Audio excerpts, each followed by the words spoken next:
এই প্রশ্নটা সবচেয়ে গুরুত্বপূর্ণ প্রশ্ন, যদিও বা কোনো বোর্ডে পড়ে নাই, কিন্তু যে কোনো বোর্ডে পড়তে পারে পরীক্ষায়। আমাদের প্রশ্নতে আছে cos π/4, sin π/4, tan π/4 এর মান কত।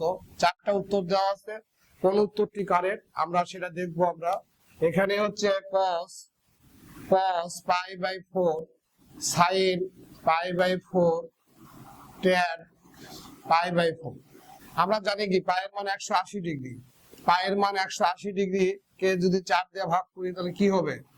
cos 45 degree, sin 45 degree, tan 45 degree. পায়ের মান 180 ডিগ্রি, 180 কে 4 দ্বারা ভাগ করলে 45 ডিগ্রি হয়। cos 45 ডিগ্রির মান আমাদের কত? 1/√2। sin 45 ডিগ্রির মান 1/√2, tan 45 ডিগ্রির মান 1। তো এখানে উপরে নিচে কাটাকাটি যায় না, 1 1 গুণ করলে 1, আর √2 আর √2 গুণ করলে শুধু 2 হয়। এটাই আমাদের অ্যানসার। তো এখন 1/√2 কোথায় আছে? এই যে এটার মধ্যে আছে, এখানে এই ক্ষয়ের মধ্যে আছে, এটাই উত্তর।